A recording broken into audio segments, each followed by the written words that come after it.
Hola a todas y a todas, estamos en un nuevo Salud con Alma, nuestro antiguo Salud a Todo Twitch, y estamos con el director general de Salud Pública del Ministerio de Sanidad, Pedro Bullón, un gran profesional, es un magnífico profesor en la Universidad de Alcalá, ha sido una persona con la cual he podido trabajar de cerca y la verdad que es un lujo tenerlo de director general por un lado y por otra parte de persona muy conocedora de la salud pública y persona que vale la pena trabajar y hablar con él, ¿no?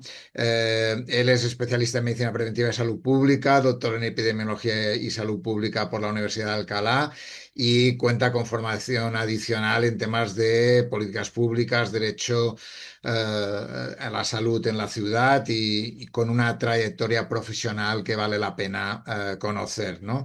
En estos momentos llevas casi 2 años, ¿no? En el, Un poquito más de 2 años ya. poquito más de 2 años. La verdad que mucho trabajo en un entorno no fácil seguramente, pero un poco para empezar, Pedro, ¿no? Me gustaría un poco... ¿Cómo has encontrado cómo encontraste cuando llegaste a la Dirección General de Salud Pública y cuáles han sido los retos que te has planteado más importantes para el desarrollo en esta legislatura? Lo primero, muchas gracias, John Carlos. Es un placer estar aquí, igual que en versiones anteriores del programa, como solo a todo Twitch, ya tuve oportunidad de participar, no como director general, pero pues siempre es un placer poder conversar contigo un rato. O sea, cuando llegué, cuando llegas, y además vienes de ámbito académico, como era mi caso, ¿no? Y llegas a un cargo dentro de administración, tú tienes unas expectativas generadas sobre muchas dinámicas o cómo te lo vas a encontrar. Cuando llegas, pues aprendes mucho, ¿no? Y es muy diferente. Pero sí es verdad como que había algunos grandes temas que ya sabía que son los que estaban ahí y que son los que, bueno, esa dirección hemos intentado impulsar. Yo creo que clarísimamente en el momento en el que llegué a principios de legislatura, uno de ellos tenía que ver con la gobernanza de la salud pública en España y creo que había un trabajo muy importante que se empezó a hacer y que sigue desarrollándose en torno a la Agencia Estatal de Salud Pública, en torno a los sistemas de vigilancia en salud pública, en cuanto a lo que son las propias funciones más core de la salud pública y que requerían una renovación y que eso pues al llegar ya lo vi muy claro. Y luego una parte muy importante de políticas de protección de la salud y de promoción de la salud que estaban como ahí a medias y que tenían que darse un impulso, ¿no? Pues en ello ha sido bastante conocido el impulso que le hemos estado dando al Plan Integral de Prevención y Control del Tabaquismo, ¿no? Que con diferentes medidas legislativas y de otro tipo que hemos estado trabajando. Y después una tercera que tenía que ver un poco con la parte más del cambio de denominación que tuvo la Dirección General, se llama Dirección General de Salud Pública y le pusieron apellido de y equidad en salud. Entonces, toda la parte que tenía que ver con intentar dar un impulso a la salud en todas las políticas, a los determinantes, a las desigualdades, así como yo creo que cuando llegué las tres cosas que yo tenía en la cabeza y que de alguna forma siguen siendo, luego con todos los detalles según vas concretando y avanzando, pero como siguen siendo las tres grandes líneas maestras que yo creo que me tocaban a mí como director general en estos momentos, también por mi perfil pasado. En esa línea, tú entraste casi post pandemia, ¿no? De alguna forma, entrar post pandemia con el papel importante que tiene la salud pública en una pandemia. ¿Cómo se plantea una dirección general en un entorno después de una pandemia, pensando en un futuro? Está claro que lo que tú decías, por una parte está gobernanza de la salud pública y el tema de la agencia como un aspecto fundamental, pero ¿cómo es encontrarte la salud pública después de una pandemia? Pues te encuentras equipos derrotados. Eso es lo que te encuentras cuando vas a un equipo de salud pública que ha tenido que gestionar la pandemia, te encuentras equipos derrotados. Y con eso hablo del equipo mío dentro del ministerio, pero también de los equipos que me he ido encontrando con las comunidades autónomas cuando he hablado, ¿no? Son equipos que lo han dado todo y que en el fondo nunca se ha parado de dar todo, siempre se ha continuado trabajando y que son equipos que han tenido una carga muy grande en el cual pues ahora lo que toca en este periodo es un poco pues trabajar sobre esa base para intentar también todo lo que tiene que ver con enfermedades infecciosas, preparación y respuesta a emergencias y tal, que no perdamos el momentum de todo aquello que estuvo para intentar orientarlo hacia cómo hacerlo mejor en el futuro, pero también de decir, ok, venga, vamos a poner en pausa un poco esto y vamos a volver a las bases de la salud pública y a orientar la salud pública hacia un campo más allá que no sea exclusivamente a pandemia, ¿no? Que esto es algo pues, que deja mucha herida en las personas que han trabajado en esto porque le han dedicado durante muchos años una cantidad de tiempo enorme. Ujú. Y a partir de ahí, tú antes hablabas de gobernanza de la salud pública. ¿Cómo funciona el Consejo Interterritorial? ¿Cómo es el trabajo con las comunidades autónomas? ¿Cómo va esa dinámica? A veces lo que se demuestra o lo que sale en los medios a veces muy politizada y con mucha polarización. ¿Pasa lo mismo en salud pública o Bueno, tenemos un trabajo mejor en ese sentido? son muchos niveles, ¿no? de coordinación territorial y cada nivel tiene sus retos, ¿no? El nivel más alto, que es el Consejo Interterritorial, evidentemente es el que tiene el componente más político, ¿no? Porque es donde están los consejeros. Yo tengo un rol importante en el interterritorial porque al final somos los que... yo soy coordinador de 3 comisiones derivadas del Consejo Interterritorial, lo cual implica que yo tengo que ir al Consejo a presentar muchos temas porque soy coordinador de la Comisión de Salud Pública, también de la Comisión de Violencia de Género y de la Comisión de Violencia contra la Infancia. Y bueno, ahora seguramente intentemos proponer una nueva comisión de coordinación asistencial que también podría coordinar yo. Entonces me toca presentar muchos temas y claro, sí que tiene un nivel muy, muy político, ¿no? Son los consejeros y es una discusión normalmente de carácter más político, es la que sale más en los medios. Cuando bajas a las comisiones, pues ya depende del tema. Normalmente los temas suelen ser más difíciles de llevar en una comisión cuando ha habido algún momento mediático de los temas que se van a tratar con anterioridad. Es decir, si una semana antes unos temas que va a la Comisión de Salud Pública ha tenido importancia en medios, la Comisión de Salud Pública suele estar un poco más enfangada, suele pasar, ¿no? Hay que tener en cuenta que tenemos bueno, pues un poder territorial repartido políticamente de forma muy desigual en estos momentos, con una mayoría clara de un partido y después con otros partidos que tienen alguna comunidad autónoma y en el caso, yo como Ministerio de Sanidad, es una fuerza política encima diferente que no existe territorialmente, que es una fuerza política que no tiene ninguna comunidad autónoma, por decirlo de alguna forma. Pero, pero bueno, depende del momento, pues se lleva mejor o peor. Como digo, la parte mediática es quizá la que suele enfangar un poco más el trabajo y aún así, cuando bajas ya más abajo, ¿no? Tenemos las ponencias, tenemos los grupos de trabajo, los comités institucionales de las estrategias. Ahí ya la cosa está siempre mucho más en un ámbito de coordinación y de colaboración. Yo creo que es importante que a veces no se nos olvide que detrás del fango que sale lo que hay es trabajo. Para que llegue un documento interterritorial ha tenido que pasar por tanta coordinación de tantas personas a diferentes niveles que nos tenemos, o sea, que no podemos olvidar que hay un fango, pero que detrás hay un trabajo que no podemos ignorar. Y efectivamente, creo que el mandato democrático lo tiene al final el nivel político para decir si algo es oportuno para que se lleve adelante o no, pero que también desde todos lugares tenemos que respetar el nivel técnico de alguna forma, sobre todo en temas que, bueno, que generar ruido político no hace ningún favor, ¿no? Hay entonces donde siempre puedes alcanzar algún matiz y es importantísimo que desde el punto de vista político se vean las prioridades, se vea qué va, qué no, pero hay otros temas donde, bueno, el consenso se alcanza a casi todos niveles y que romperlo porque toca, pues es una pena. Y la coordinación con los directores generales de salud pública es en general buena. ¿Cómo la valoras en ese sentido? Bien, hombre, pues según los meses, pues siempre tenemos temas que son más polémicos y que se llevan peor, pero yo creo que en general podemos hablar en tonos cordiales, ¿no? Y tenemos coordinación, la más normal que hacemos a través de la Comisión de Salud Pública, pero bueno, tenemos otros marcos de diálogo. Yo, aunque no soy muy amigo de esto, pero bueno, tenemos también nuestro grupo de WhatsApp para comentar las cosas, ¿no? A veces alrededor de las reuniones. Los directores generales también tienen un grupo de WhatsApp sin mí para poderse meter conmigo si yo no estoy, sin el coordinador.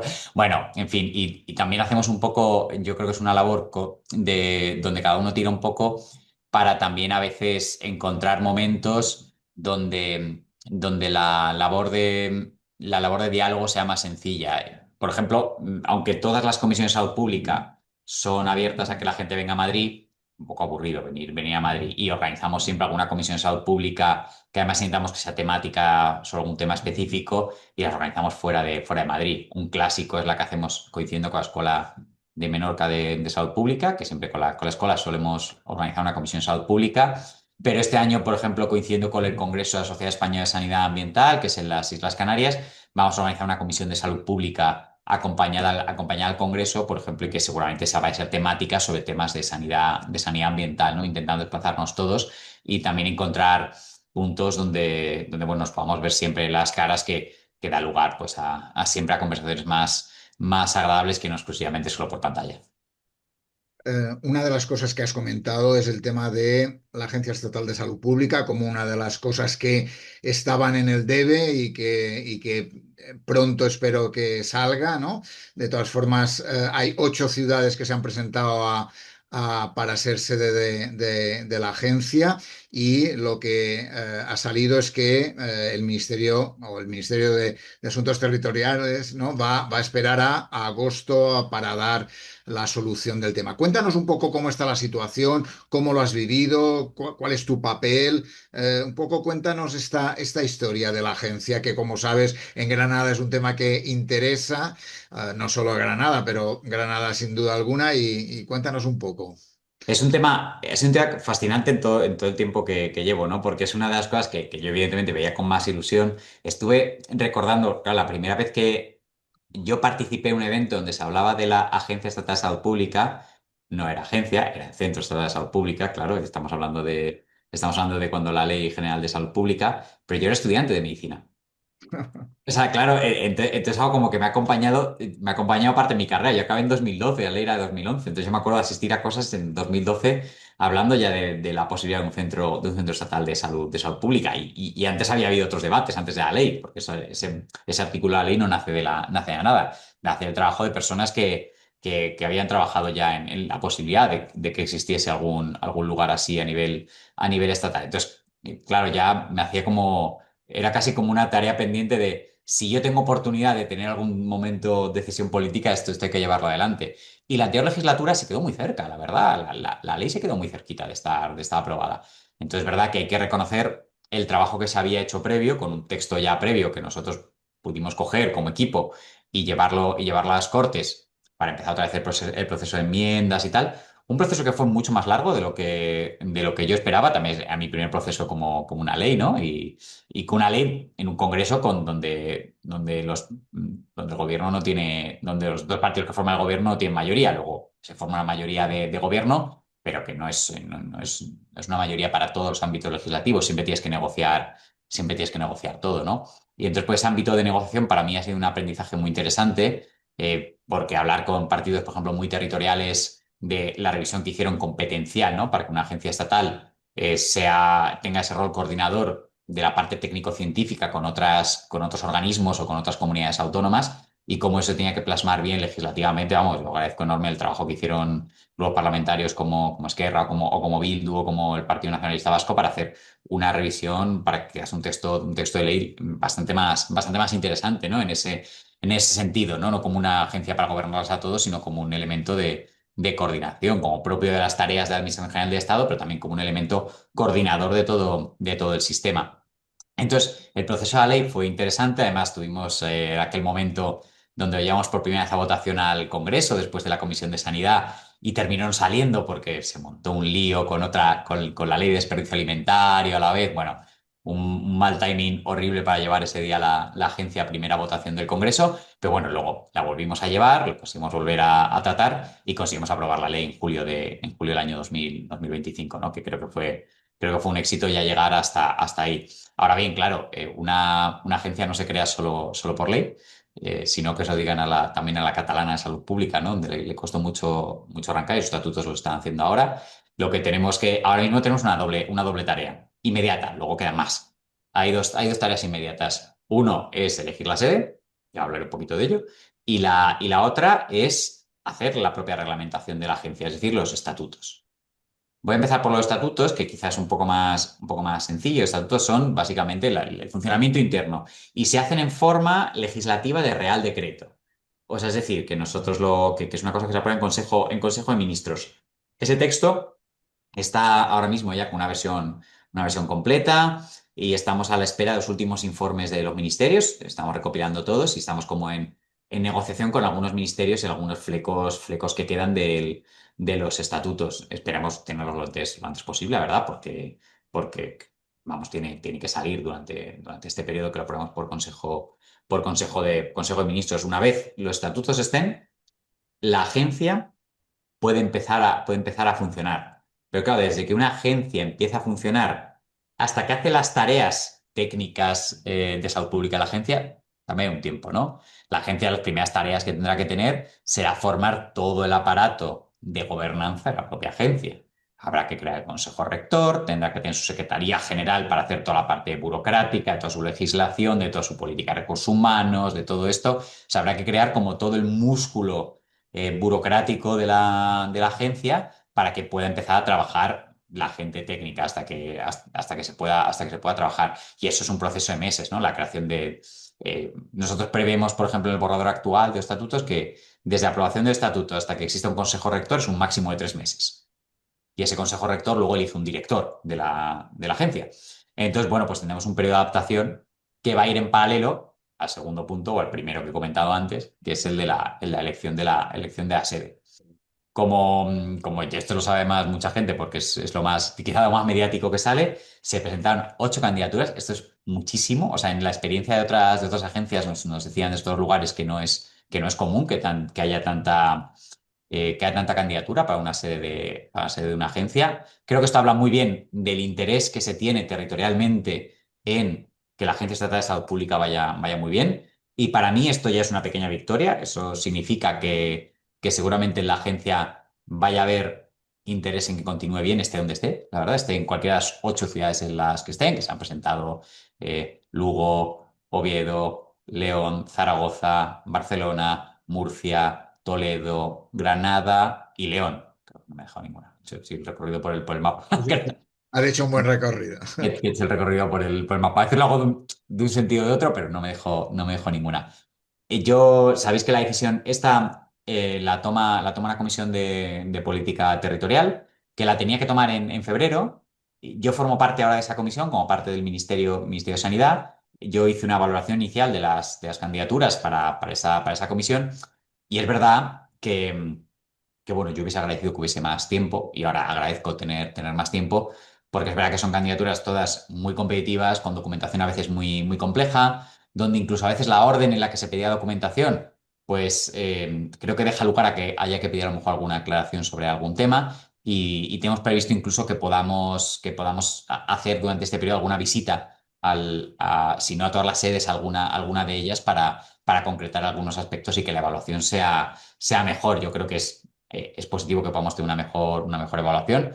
No sé si los tiempos apurarán hasta el 18 de agosto, ¿no? Que son los 6 meses de prórroga que ha tenido la elección de la sede, pero creo que al menos tener un poco más de tiempo, a mí, como persona que ha valorado las sedes, le da un poquito de tranquilidad. Le da un poquito de tranquilidad para que la decisión pueda ser lo más formada posible y no sin prisas. Teniendo en cuenta que esto no va a retrasar, sabiendo que no va a retrasar todos los procesos, ¿no? Como estatutos estamos en la negociación con los últimos ministerios y los estatutos incluso aprobados van a tener su primer recorrido donde la sede va a dar igual, porque es como la creación de los primeros órganos y tal, y eso es más burocrático. Después ya sí, cuando ya esté la sede es cuando se tiene que empezar a hablar bueno, de qué RPT, qué personal empieza a trabajar durante el primer año, durante el segundo y toda esa transición de la agencia hasta llenar su cupo, el cupo previsto dentro de la agencia, que es aproximadamente unas 300 personas. Y te preocupa el tema de un tema que ha salido también polémico en los debates, que también salió en los debates en el Congreso, el tema de la elección de director. ¿Cómo se plantea o cómo lo tenéis en el reglamento? Mira, esta es una de las discusiones que estamos teniendo con algunos ministerios para que sea un proceso lo más concreto posible, pero creo que tenemos la oportunidad de hacer algo que no estaba haciendo casi nadie a nivel de Administración General de Estado. Hay algunas agencias, por ejemplo, la Agencia de Salud Pública de Barcelona, la ciudad de Barcelona, sí hace un proceso con varios candidatos y donde hay un consejo que elige. Nosotros vamos a hacer un proceso seguramente cercano a los dos pasos, donde existe una serie de candidaturas abiertas, un comité selecciona esas candidaturas abiertas, unas pocas, que el Consejo Rector termina votando, ¿no? Entonces, va a ser un proceso mixto, esperemos que abierto, ¿no? Así están en esos borradores, pero todavía estamos en discusión de algunas cosas, para después terminar llegando un grupo más pequeño que elija el Consejo Rector. Es un modelo muy parecido al que ocurre con algunas agencias europeas. EFSA lo hace así, el ECC también lo hace de una forma parecida, y así dejamos que sea un proceso que le dé legitimidad, ¿no? Creo que la elección discrecional de un director tiene sentido para dar agilidad en muchos temas y para que haya un alineamiento, pero con la agencia tenemos una oportunidad de dar una estructura que tenga legitimidad más allá de qué partido esté en el gobierno en cada momento, y de darle una continuidad también un poco al ámbito técnico-científico, eso que se dedicar la agencia, ¿no? Pues que si resulta que hay un director que ha hecho un plan director de la agencia de 2 años y justo en mitad pilla elecciones, pues que eso no se vea afectado, ¿no? Y que el director pueda continuar su trabajo hasta el tiempo que le toca. Eso sería lo ideal, ¿no? Que estén un poco desligados los tiempos de dirección de la agencia de la dirección totalmente política, que desde luego, pues, otorgue legitimidad, porque a la hora de dar recomendaciones, salud pública, a la hora de emitir informes, etcétera, creo que lo que necesitamos es dar mucha confianza en las instituciones. Da igual si es para una emergencia o si es para unas recomendaciones de vacunación o para lo que sea. Creo que necesitamos como instituciones a las que se pueda confiar, y para ello, pues tenemos que dotar de fuerza a los órganos técnico-científicos. Me gusta esa idea de independencia técnica por un lado, estabilidad que un poco comentabas, ¿no? Que no esté ligado a los periodos tan políticos que marcarían, y que eso ayude a que el trabajo sea más en profundidad, ¿no? Un poco, bueno, yo creo que más o menos está centrado ese tema. No sé si tú piensas que como se dijo en el mensaje alrededor del aplazamiento de la elección, que se va a empezar a funcionar en el ministerio. ¿Cómo lo vais a hacer? ¿O eso es algo que depende de cómo vaya el proceso del reglamento? ¿Cómo lo ves? Yo entiendo que el funcionamiento del ministerio, sobre todo, es que o sea, el día que se aprueben los estatutos, que seguramente sea antes de que se elija la sede, su sede provisional está en el ministerio mientras creamos todas esas estructuras, ¿no? Yo creo que tiene menos que ver con que los trabajadores empiecen a hacer su trabajo. Yo qué sé, departamento de vigilancia en epidemiología, para que empiecen a hacerlo dentro de la agencia, creo que sí que tendríamos que tener muy avanzado el tema sede, ¿no?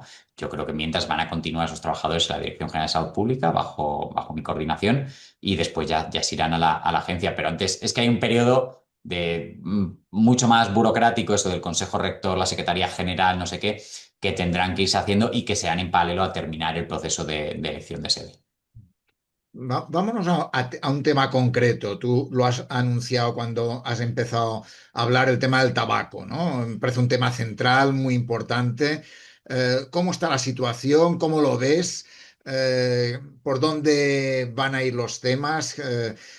¿Crees que se va a poder hacer una buena ley de tabaco? Cuéntame un poquito. Pues mira, esta mañana justo he tenido un debate, ¿no? con varias personas expertas, y también había algún diputado de algunos grupos parlamentarios que no están en el gobierno, y hablábamos como precisamente de este tema.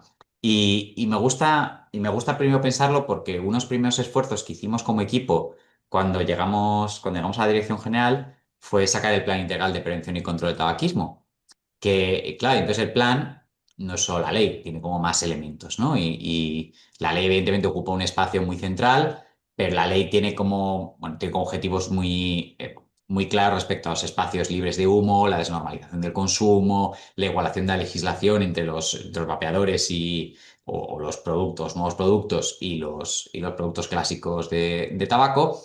Pero más allá de la ley, hay otros elementos que se trabajan. Un real decreto, por ejemplo, de productos de tabaco, que ese sí que estamos ya en último informe de un ministerio, y para mandarlo a Consejo de Estado y para que después vaya a Consejo de Ministros, ¿no?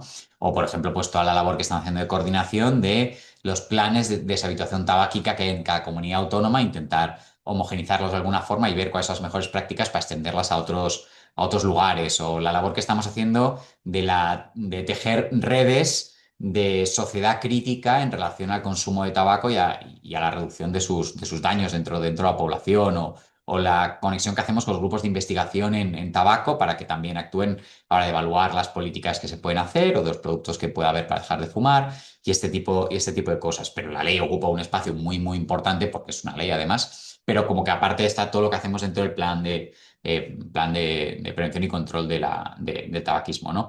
La ley, ahora mismo, como esto es una cosa que hasta que no llegas y no te enfrentas a textos legislativos, pues a lo mejor no es una cosa que no se conoce normalmente, pero nos pasó también con el Real Decreto de los productos de tabaco. Cuando tú estás produciendo una legislación que pueda afectar al mercado interior de alguna forma, y como estamos tocando productos de tabaco, que son de comercio libre entre la Unión Europea, puede afectar a ellos, los tienes que mandar a la Comisión Europea a un mecanismo de información que se conoce como TRIS. En ese mecanismo, es por una directiva europea, los diferentes países pueden decir, pueden opinar sobre el texto legislativo y sobre si impide temas de mercado interior o no, y puede haber incluso objeciones mayores que puedan llevar a que tengas que cambiar una parte del texto. Esto nos pasó con el Real Decreto, que lo tuvimos en un periodo de información de TRIS, algunos países hicieron observaciones, contestamos a ella y la comisión nos terminó dando el ok al texto. Y por eso ahora estamos con la continuación del texto. Y la ley está en ese preciso momento. La ley está en este mecanismo de información hasta el 15 de abril. Hasta el 15 de abril va a estar en este periodo. Ya nos han hecho observaciones algunos países y estamos tres países y estamos en la respuesta. La verdad es que las observaciones hechas a la ley son mucho más pequeñas que las que dieron al Real Decreto, porque la ley toca mucho menos lo que es el producto, eso lo hace más el Real Decreto, y entonces no esperamos grandes problemas en la respuesta y en la respuesta que nos va a dar la comisión a lo que les hemos dicho. Y a partir de ahí, pues continuará su tramitación. Siguientes puntos de la tramitación. Pues ya fue una vez a Consejo de Ministros, ya ha pasado el periodo de información y audiencia pública, ya recibimos miles de comentarios a la ley. Algunos eran muy entusiastas directamente a favor de esto, otros en contra de esto. Una ley que es muy mediática y que te encontrarás enlaces en diferentes webs, incluso la industria del tabaco, que tenía enlaces propios para meternos enmiendas, ¿no? Una vez hemos tratado estas, nos quedan unas poquitas por tratar porque eran difíciles, pues tenemos un texto completo que lo volveremos a mandar a Consejo de Ministros para que vaya al Parlamento. En el Parlamento esperemos a ver qué tramitación tiene. La verdad es que las leyes de tabaco son las que han generado más consenso normalmente en el Parlamento. O sea, no han sido leyes que mediáticamente se han discutido mucho y los intereses económicos que hay detrás sí que los discuten mucho y ponen mucho esfuerzo en intentar minar los esfuerzos de las políticas antitabaco, pero claro, lo que nosotros queremos es que se alcance un consenso con todos los grupos o el máximo posible con todos los grupos. Estamos hablando de políticas de salud pública que nos intentan poner la ley de tabaco, nos intenta igualar a lo que teníamos que haber hecho durante todos estos años y en algún paso ir un poquito más allá, pero es una ley que es bastante sólida, en el sentido que el articulado que incluye está incluyendo cosas con una evidencia científica muy, muy potente, con una tradición en otros países también muy potente, y donde creo que no llega incluso a lo que en algunos países sí que están avanzando, esto del tobacco endgame, que algunas poblaciones ya no fumen y tal, que a lo mejor nosotros todavía no estamos en ese momento porque teníamos que avanzar legislativamente, y en el futuro será, pero que no estamos como tirando la casa por la ventana con cosas que no estén evaluadas, sino yendo con pasos sólidos, muy sólidos, muy potentes. Entonces, esperamos que eso en el trámite parlamentario se deje notar. Hay un tema sin duda que tocaréis, supongo, o que se toca, que es el tema del vapeo, ¿no? Mm. ¿Cuánto te preocupa ese tema, los avances, ¿no? La cantidad de población joven que consume vapers, todo el tema de la venta de vapers, los sabores, colores y cosas de este tipo que realmente afectan a ese tema? ¿Cómo es tu valoración, Pedro?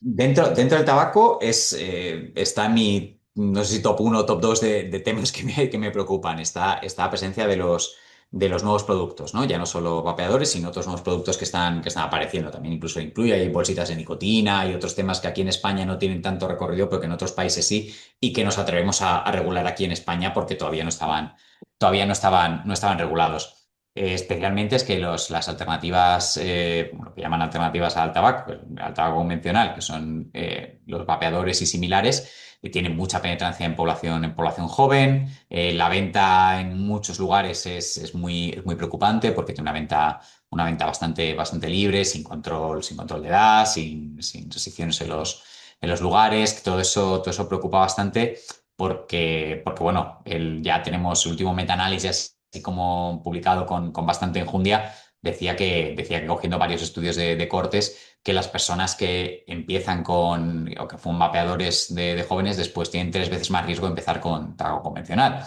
Con lo cual no es solo que la gente esté vapeando, sino que seguramente estemos creando una corte de nuevos fumadores de tabaco convencional con los problemas que eso lleva. Que no es que el vapeo sea inocuo, porque no lo es y tiene riesgos ya demostrados y seguramente con los años vayamos encontrando más riesgos, sino que además que les lleva al tabaco convencional.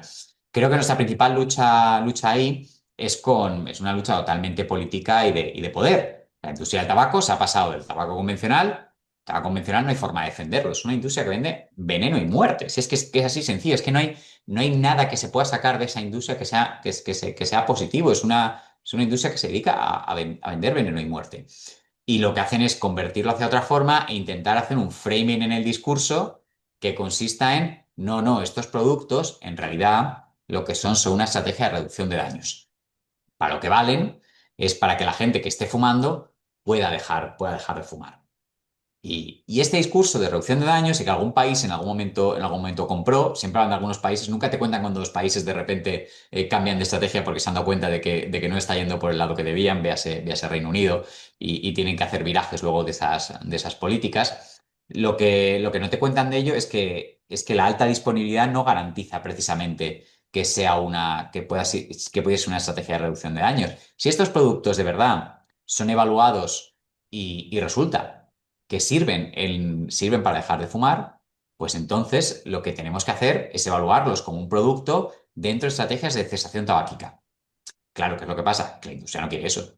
La industria quiere una disponibilidad altísima para tener unos beneficios enormes. No les interesa que la gente deje de fumar, porque además también siguen viviendo del tabaco convencional. Lo que quieren es inundar el producto de un nuevo mercado para obtener beneficios. No son hermanitas de la caridad que lo que quieren es reducir el consumo de tabaco. Es mentira, tienen sus intereses industriales y lo que intenta es inundar el mercado con nuevos productos. Y ahí tenemos que estar instituciones para regularlos. En este caso, lo que queremos es igualar prácticamente toda la legislación de tabaco a los nuevos productos para que no tengan este nivel de publicidad, accesibilidad, etcétera, que tienen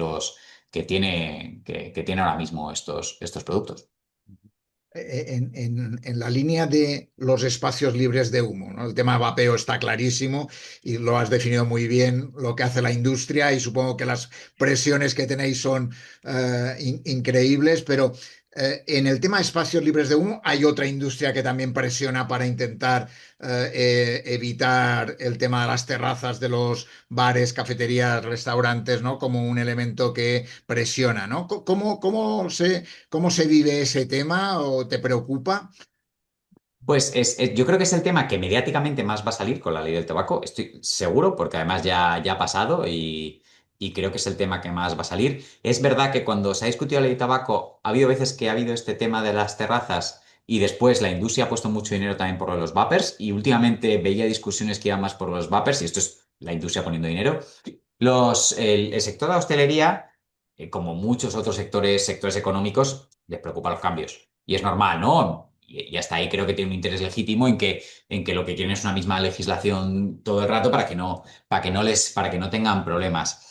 Yo me he reunido con el sector de la hostelería. Yo creo que podemos escuchar diferentes voces. Ahora, creo que como administración tenemos obligación de escuchar a diferentes voces pero no de obedecerlas. Nosotros tenemos el mandato democrático, no un sector económico, ¿no? Entonces podemos escuchar, pero no tenemos yo creo que tengo la obligación de escuchar diferentes voces para formarme opiniones con diferentes inputs, pero no tengo obligación de hacer lo que me digan, ¿no? Es una cosa creo que muy diferente y que desde algunos sectores se confunden, que escuchar es igual a obedecer a un lobby, ¿no? Y cuando me reuní con ellos y también viendo las enmiendas a la ley, uno de los aspectos que más me sorprendió eh, es que a ellos les preocupaba mucho hasta. hasta niveles muy grandes, aunque verdaderamente ellos no tienen que hacer adaptaciones, nos preocupa mucho el impacto económico de lo que podía suponer, pero claro, es que las terrazas, tengo la experiencia en muchas comunidades autónomas que durante el COVID lo impusieron, no disminuyó el consumo en las terrazas, la hostelería no se cayó en estas comunidades autónomas, no pasó absolutamente nada. Y encima no es una legislación que implique la creación de espacios libres de humo delimitados, que impliquen obras o que implique de algún tipo de inversión en equipamiento en los locales, como por ejemplo ocurrió con la de 2005, cuando los locales de más de X metros podían ponerse la pecera aquella para fumadores, podían, ¿eh? No tenían por qué, pero podían colocarla. Hicieron una inversión que la de 2010, pues resultó que no era, que ya no valía porque todos los espacios interiores fueron libres de humo. Pero en este caso no tienen que hacer una inversión inicial y encima tenemos una experiencia sobre que esto no tiene impacto sobre los beneficios económicos de las terrazas, ¿no? Yo entiendo que puedan tener una preocupación, pero no creo que vaya por ahí. Y decía que me había sorprendido mucho que las enmiendas que hemos recibido, muy, muy, muy poquitas, por no decir prácticamente nulas, salvo las que venían propiamente del sector, nos han venido a hablar de lo que pasa en las terrazas. Muy pocas.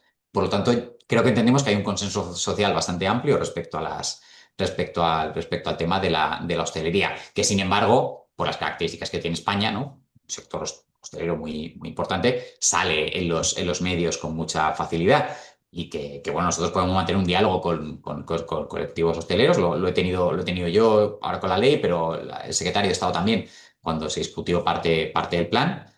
Podemos hablar de incluso cómo el sector de hostelería puede favorecer a las políticas de prevención de consumo de tabaco, porque bueno, son personas que están en contacto con la gente, pueden incluso a través de señalética, a través de diferentes cosas, se puede favorecer desde locales de restauración que impulsar las políticas de tabaco y la concienciación y la desnormalización del consumo. Pero no parece que fuese la línea por la que iban. Yo creo que más o menos este tema, esperemos que la ley salga pronto y que vaya para adelante y que permita que avancemos en tema vapers, en tema espacios, sin duda alguna. Me gustaría hablar un poco alcohol menores, que es un tema que tenéis ahí que me parece muy importante, ¿no? Es un tema que se ha intentado sacar muchas veces y nunca ha entrado bien, ¿no? Nunca se ha podido conseguir avances en ese sentido. Cuéntame cómo está la situación, qué esperas y por dónde van los tiros en estos momentos. Esta está más avanzada en el sentido que ya está en el Parlamento. Esta ya tenemos en la lista de leyes que está en la Comisión de Sanidad. La ley de alcohol y menores, nosotros de la Dirección General de Salud Pública hemos sido más colaboradores, la ha dirigido el Plan Nacional sobre Drogas y agradezco a todos los delegados del Plan Nacional sobre Drogas que han estado bastante tiempo para sacar esto y especialmente hasta que el texto llegó a través de Joan Ramón Villalbí, que era el delegado del Plan Nacional sobre Drogas y que se ha encargado de ello. Ahora es Chisque Sureda la que le está dando mucho, mucho impulso.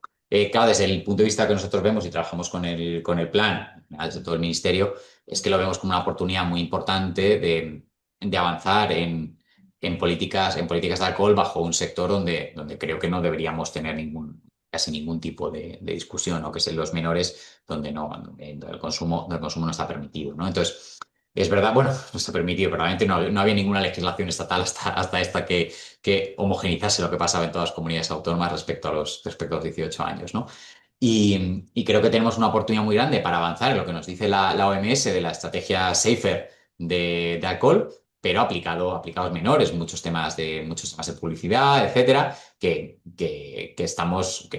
aunque verdaderamente estén enfocados a los menores, también lo que hacen es normalizar un poco el consumo en todos lugares. Hablar de alcohol en España es muy complicado, es extremadamente complicado. La verdad es que las administraciones públicas de salud pública lo tenemos difícil porque aquí sí que hay un lobby muy importante, un lobby muy importante incluso metido dentro de la salud pública con mensajes todavía muy contradictorios y con intentos de seguir metiendo el discurso de que hay un consumo saludable, que sea un consumo de menor riesgo, no implica ser de cero riesgo, un consumo saludable de vino, cardioprotector, etcétera, donde la evidencia cada vez es menor, ¿no? De que eso podría ocurrir.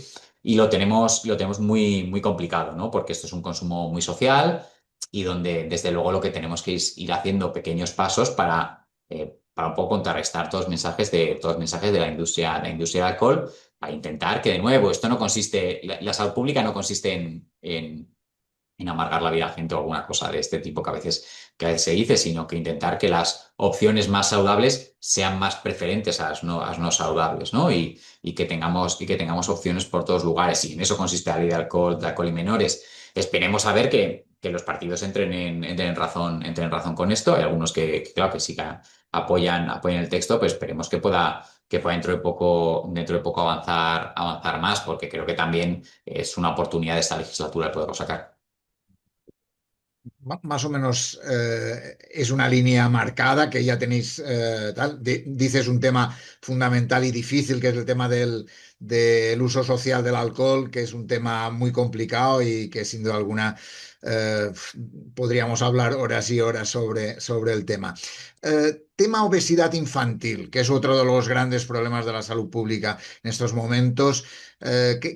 ¿Cómo lo ves? ¿Qué se está haciendo? ¿Líneas de trabajo en ese sentido, Pedro? Este es un tema, bueno, estos también unos temas centrales, ¿no? Que hemos tenido en la dirección general. Tenemos el plan estatal, el plan nacional para reducción del plan estratégico nacional para reducción de la obesidad infantil, el que llamamos el PENROI, que así como esto, el cual tiene un enfoque que entra mucho con lo que decía inicialmente de cómo tenían que ser las prioridades para mí dentro como director general, ¿no? Y que tiene que ver con llevarlo hacia el punto de vista de si la obesidad tiene efectos en salud pública, debemos tratarlo como una cosa de salud pública. Y una cosa de salud pública significa verlo como todas las acciones que se hacen en todos lugares para mejorar la salud. Y entonces que tenga un enfoque desde los determinantes sociales, la salud en todas las políticas y un enfoque de equidad. De hecho, curiosamente, los datos que nos estaba mostrando Aladino, el estudio Aladino que realiza el Ministerio de Consumo, bueno, la Agencia Española de Seguridad Alimentaria y Nutrición, la ESAN, realiza una serie de estudios, que es el Aladino sobre el seguimiento de la obesidad infantil, y lo que se ha visto es que la obesidad infantil, si miras el número general, está empezando a disminuir. Nos encontramos con una disminución de la obesidad infantil. Depende un poco los indicadores en cada lado, pero desde luego no está en aumento la obesidad infantil en España. Puede verse un indicador un poco más estable, un poquito más de disminución, pero luego no está en aumento hacia arriba a tope. Pero con unas igualdades enormes, ¿no? En el estudio Aladino lo que se veía es que las personas de clase más alta tienen una reducción de obesidad infantil bastante, con bastante bajada. Y en cambio en clases medias, sobre todo en clases bajas, se puede ver o estabilidad o incluso un crecimiento de la obesidad infantil. Entonces, claro, ha habido una evolución social hacia intentar que los peques sean más saludables, pero se ha realizado con mucha desigualdad. Y eso pasa cuando no cogemos cuando desde las administraciones públicas no cogemos el toro por los cuernos. Si todo lo hace el mercado, al final, o lo hace la distinción de clase, como diría Bourdieu, pues al final se convierte en una moda ser saludable y hay como una clase alta que la coge así o que coge unos productos más caros y de repente son más saludables y en cambio, pues colectivos más desfavorecidos, con menos tiempo, con todos los determinantes sociales que afectan a eso, su obesidad infantil sigue creciendo. Y ahí es donde tenemos que coger todo por los cuernos. Por eso el enfoque del Penroy es de poner a 18 ministerios diferentes a trabajar en diferentes políticas que ponen a la prevención de la obesidad infantil y hacerlos de todos los puntos de vista. Desde ahí, pues por ejemplo, ya han salido textos legislativos, como puede ser el de los comedores escolares, que yo creo que va a tener bastante éxito. Ahora estamos también con comedores de otros lugares que no solo es infantil, sino otros temas de nutrición, temas que tienen que ver con la publicidad de los alimentos. Nosotros acabamos de sacar una consulta pública ahora sobre también la publicidad que hay de leches artificiales que no son leche materna, que tiene un impacto sabido sobre obesidad infantil. Hemos creado un programa para la apertura de patios escolares en zonas desfavorecidas durante toda España, dentro de toda España, y que intentamos hacer sostenible el tiempo para que haya actividades extraescolares con monitores, etcétera, así con unos patios abiertos y comunitarios tejidos bajo la red comunitaria, con ese enfoque también de salud comunitaria. En fin, ministerios como el de Agenda Urbana, Vivienda Agenda Urbana, están introduciendo sus elementos junto a los municipios para crear entornos más saludables, también a través de la colaboración que tenemos nosotros con la Federación Española de Municipios y Provincias, un poco meter un enfoque completo de salud en todas las políticas. Eso también implica que tenemos que trabajar dentro del sistema sanitario, que también tenemos que hacer los abordajes de la obesidad dentro de salud infantil y también de salud adulta.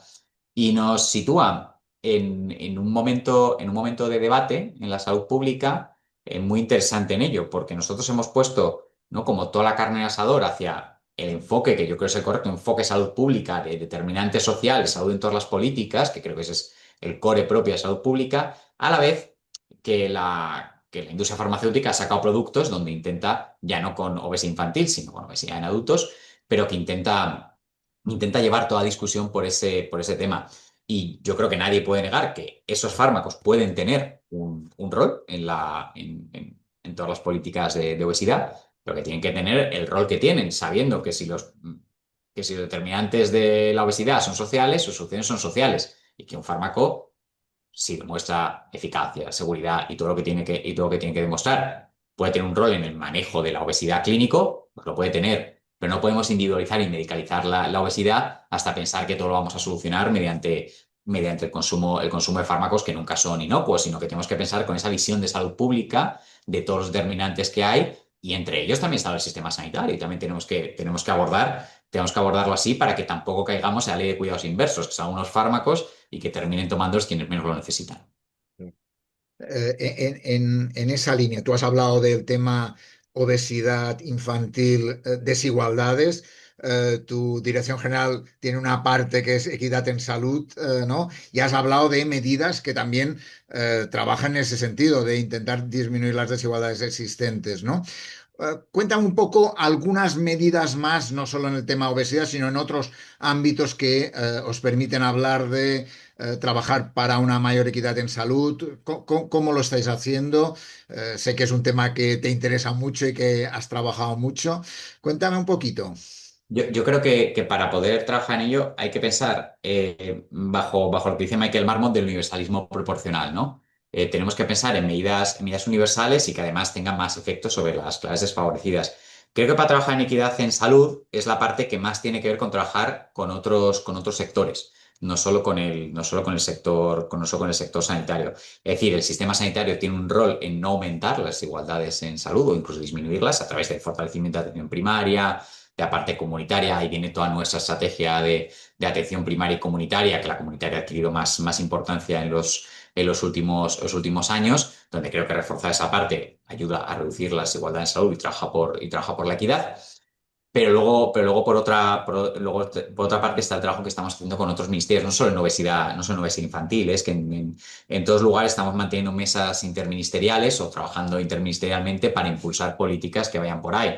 Creo que, vamos, cualquiera sabe que nosotros, por ejemplo, podemos estar muy a favor de la prestación universal por crianza, ¿no? Como una medida, como una política universal que creo que además beneficia más hacia las clases más desfavorecidas y que tiene un efecto en desigualdades en salud, en este caso en la infancia, no en obesidad, sino en toda la salud de la infancia, tremendamente importante, pero también en las mujeres, en desigualdad en salud de las mujeres, que son las que se hacen cargo de los cuidados, ¿no? Pues políticas de otros sectores que creo que nosotros tenemos que intentar impulsar, darle una evaluación de impacto en salud, que son de las líneas que nosotros llevamos y que, bueno, pues en Andalucía ha sido muy potente durante mucho tiempo y que nosotros ahora estamos intentando llevar, de darle una evaluación de impacto en salud para decir, es que aquí nosotros vamos un poco de pito grillo para que las políticas se hagan desde un punto de vista de salud pública. No es solo lo que hagamos nosotros dentro de nuestro ámbito competencial, sino también lo que hacemos ampliando la mirada de salud pública con otros sectores.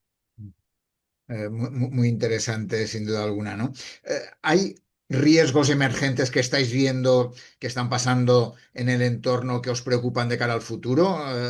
Antes hablábamos de los vapers, pero es un elemento que ya muy consolidado, bastante consolidado. ¿Hay otros riesgos emergentes que te preocupan de cara al futuro, Pedro? Sí, sí, ya son existentes. El cambio climático.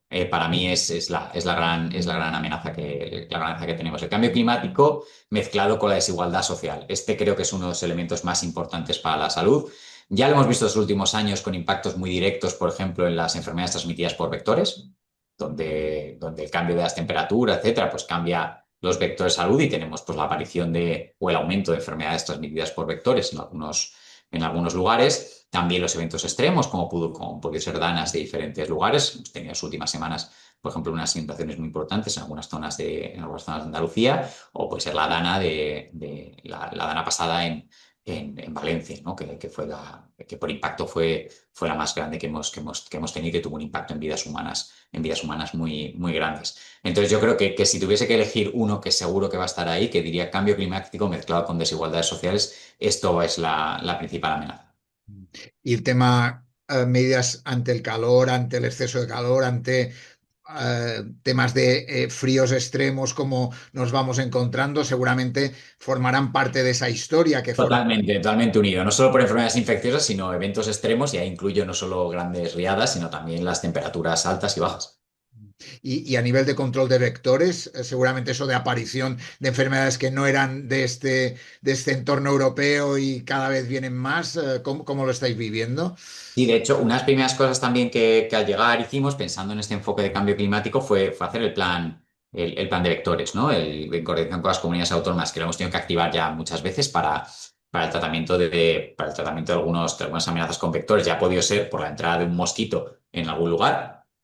La Aedes aegypti no está presente en todo el territorio español, de repente entra a un lugar y tenemos que intentar controlarlo para que la población de Aedes aegypti no aumente y pueda transmitir, por ejemplo, que pueda transmitir dengue, por ejemplo, pero también está, bueno, pues los movimientos que ya existían y que han aumentado en los últimos años, como puede ser, bueno, pues las diferentes garrapatas con Crimea-Congo en algunas zonas de España, especialmente en el noroeste o en el sureste, pues lo que tiene que ver también con la presencia de otros vectores que tenemos que ir controlando. Entonces, es verdad que fue uno de los principales temas que al llegar también dijimos, junto al Centro de Coordinación de Alertas y Emergencias, que dijimos, tenemos que trabajar especialmente en vectores.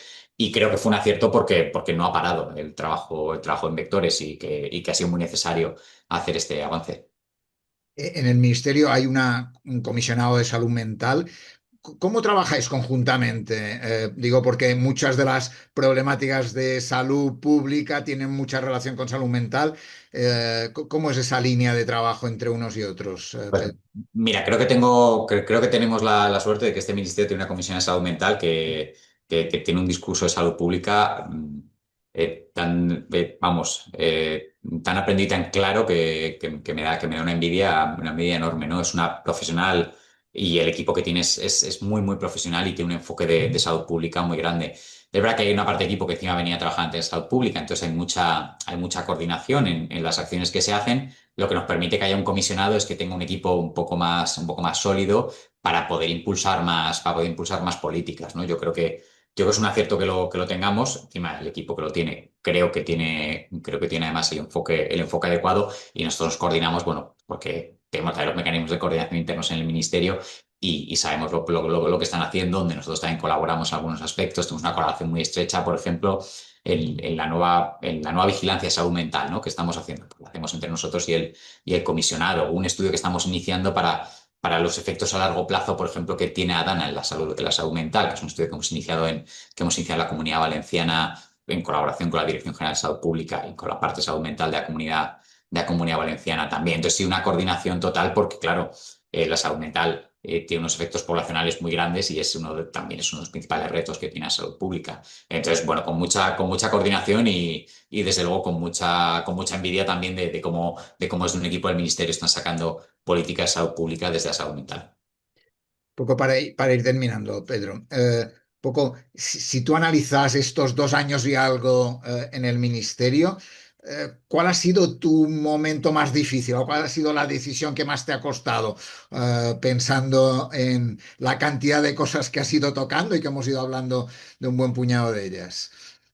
No diría como decisión difícil, creo que a veces se piensa como que las decisiones que toma el director general a veces son como muy, muy solitarias y bueno, creo que tengo la suerte de que hay un equipo en el ministerio muy bueno con el que tomar decisiones compartidas y poder también socializar un poco esto, con lo cual a veces no siento ni el éxito exclusivamente en mi persona ni la responsabilidad completa de cualquier cosa sobre mi persona, ¿no? Creo que eso está muy bien, que no, creo que además es peligroso que todo recaiga en una persona. Y para mí, yo creo que el comienzo fue lo más difícil. Yo creo, fíjate, que yo no he vivido un momento más complicado que las partes iniciales del plan de prevención y control, y control del tabaquismo. Creo que en esos primeros momentos también de adaptación, de todo, de tomar decisiones de salir adelante, de que me diese igual lo que había adelante, creo que eso no lo he vuelto a vivir con la misma complicación que la viví en ese momento, también por el aprendizaje que era necesario. Ujú.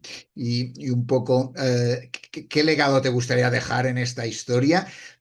Pensando un poco, aún queda un año y pico de legislatura en ese sentido, pero ¿qué te gustaría dejar? Seguramente la ley de tabaco aprobada, que el tema del alcohol y menores aprobado, que el tema de desigualdades avancemos, pero ¿cuál sería tu medida que te gustaría dejar ahí? Pues yo volvería a las tres ideas con las que entré en el planteamiento, que la gobernanza en la salud pública ha mejorado, con una agencia y con unos sistemas de vigilancia y con todo el paquete legislativo en relación a la vigilancia y la gobernanza mucho más avanzados, que se han avanzado en algunas medidas de protección de la salud, como por ejemplo las de tabaco, y después que hayamos dejado también elementos que sean continuos para la parte de evaluación de impacto en salud, salud en todas las políticas y equidad en salud. Si en esas tres dimensiones conseguimos avances, yo creo que nos podemos sentir orgullosos del trabajo hecho durante esta legislatura.